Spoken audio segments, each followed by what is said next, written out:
You can look at what do you do really well at work, and maybe you don't do anything really well. That may be your first problem. Like if you're looking to make a transition, the first thing you need to do is get proficient at the thing they're paying you to do.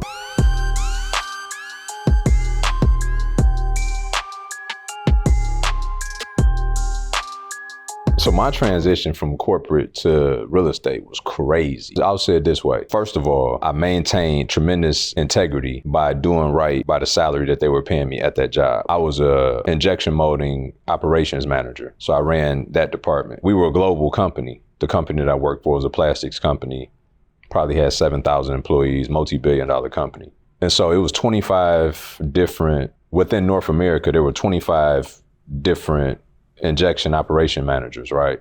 So of that 25, I was always top 2 or 3, okay, if we weren't number 1. So I just want to make sure I prefix everything I'm about to say by letting you know that, like, I was a superstar at that company. At the very same time, though, I had an obligation to me as well. So just as much as I was a superstar for them, I had to show up be a superstar for me and my family. And so it got to a point where I got convicted that no matter how much I did, no matter how much I advanced, no matter what the opportunities that were presented for me for growth potential at this company, that none of it was going to fulfill me like being my own boss. And I hate to use that term because boss is just a cheap term to me. But for lack of a better term at the moment, that's what I'll say. Being my own boss, really buying my time back, having the freedom and the liberty to do what I wanted to do when I wanted to do it. Let's put it that way, because that was far more important to me than being my own boss. When I got to that point, I realized that I had to be just as hyper intentional and aggressive on building my business as I was in building their business. It was almost like a hockey stick. I don't remember like an incremental step. I remember going to a seminar in 2016,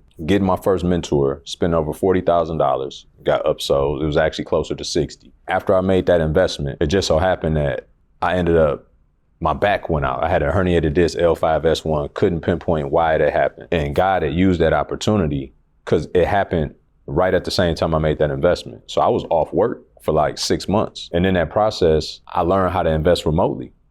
And so I literally was building my real estate business while essentially out on bed rest for the back surgery that I had. And so I used that time rather than sitting around and just gaining 30 pounds, eating and watching TV and getting up at 5 a.m. every single day and putting in reps in my business. And so by the time I went back to work, I'd already bought probably like 7 or 10 deals, and I've been raising capital, raised $1 million or $2 million. So I had a tremendous amount of momentum by the time I went back to work. So by the time I went back to work, I had grown so accustomed to putting 30, 40, 50 hours in a week into my real estate business that when I went back, that's exactly what I did. So I still maintained the level of performance for the company, but I also maintained the level of performance that I had built up in my real estate business. Listen, I hope you guys are enjoying the video. I'd just be remiss if I didn't let you know, yes, we do have another one of our 5-day challenges coming up, the iFlip Challenge, where I am teaching you how to go out and build a 6- and 7-figure business in 12 months using other people's money. If you are trying to go out and build a real estate business and achieve the time freedom and financial freedom that you've been seeking all your life, then click the link in the description, join the next challenge. I look forward to meeting you guys there. Now back to the video. And this was also beautiful. So I'm really good at training people, empowering people. I'm not like the leader that want to keep information away from you so I could look better at work. That was always stupid to me. And I saw leaders that ran their divisions like that and I always thought it was irresponsible. So the fact that I had somebody who was under me able to run my department while I was out, while, yeah, maybe at 70, 80%, but nonetheless, he could do the job in my absence, which means that he could even more so do the job in my presence. So when I got back to work, I just continued to delegate to him those things that he already wanted to do and empowered him to continue to do those things. And it wasn't self-serving because I was really grooming him to take my position. I just couldn't tell him that at that point in time. And so I literally had maybe about 2 hours every day, operations meeting in the morning with the steering team, and then a couple other meetings throughout the day, maybe 2 to 3 hours worth of meetings. The rest of it was like the things that I'm supposed to be managing. Well, the thing manages itself. So I allotted myself 5, 6, 7 hours a day to invest remotely from my laptop. And so a lot of the time we see these ads and these people like, all you need is an iPhone, well, a lot of fallacy to what they're saying, but it's a lot of truth if you do it the way that we do it. We evaluate our deals by looking at them online, looking at photos and videos to make our offers. We don't physically go out and inspect properties when we invest in them. 90% of the deals I buy, I don't see until after I purchase. Now, that don't mean that other qualified people don't see them along the way. Contractors see them, inspectors see them.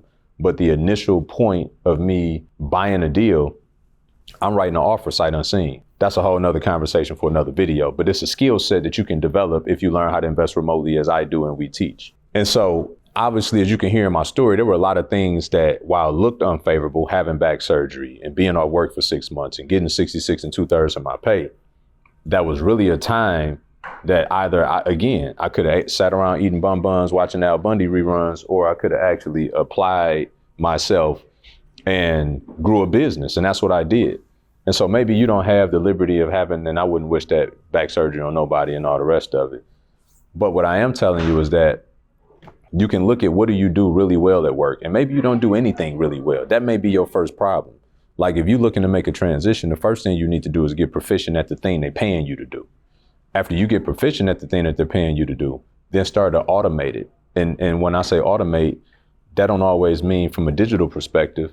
That means delegate. Like automation is delegation as well. And so if you can start to systemize certain things that you do repeatedly every day with your eyes closed as you're drinking your coffee, then give that to somebody else to do or automate it somehow so that can then start freeing up chunks of time. Because if you got the internet now, traditionally speaking, if you're a traditional real estate investor and you go out and inspect every property and you picking out paint swatches and you dealing with, if you're doing all of that, then this ain't the conversation for you. I want to be very clear. I'm talking to people that want to learn how to do this business remotely to where you can legitimately run your business from your iPhone or your laptop. And so the more that you can become proficient at what you do at work, then that means that you can do more with less. You can do more output with less time and input. So like for me, I got to a point where legitimately I was putting 2 to 3 hours a day into my work, and I was putting the rest of that into my business. And I would still go to lunch and work out for an hour and all the rest of it because health and wealth is important. And I say that to encourage y'all. Like the first thing is, it's a scripture, Colossians 3:23, that says, do all your work as if you're doing it for the Lord, not for man's approval. That's one of the biggest failures for people that have jobs, is that you're doing it for their approval. You're not working as if you're working for the Lord. And if you work as if you're working for him, then your work will be excellence. And when your work becomes excellence, it becomes easier. So if you constantly having to be micromanaged because you do bare minimum and you got your boss on your back and on your bumper all the time, then it's going to be very difficult to grow anything. But I always performed at such a level to where my boss didn't have to talk, it was over communicated what was going on. The numbers spoke for themselves. He stayed out my way and we had an understanding, right? Eventually he did know that I was investing in real estate and was soon to be leaving. But before that, I just always took care of my business. I own my part, right? So take ownership in what you do. Appreciate and respect the fact that you've been blessed to have this great position that you have, whether you despise it or not.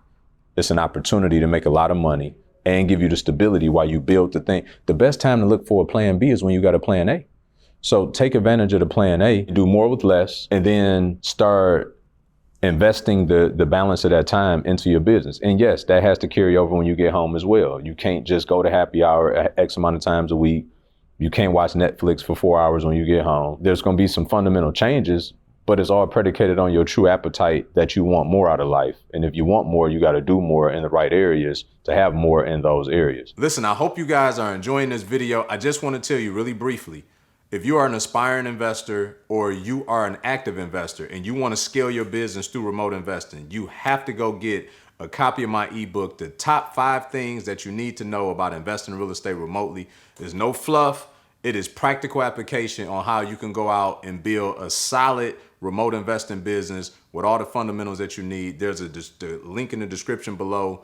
Go out, get you a copy of that book, and also make a comment. Let me know how it's helped you. All right, now back to the video, y'all. Yeah, it's one of those things that I don't think about a lot, but as I think back, I'm really proud of how I handled that situation, that I didn't cheat anybody in the process.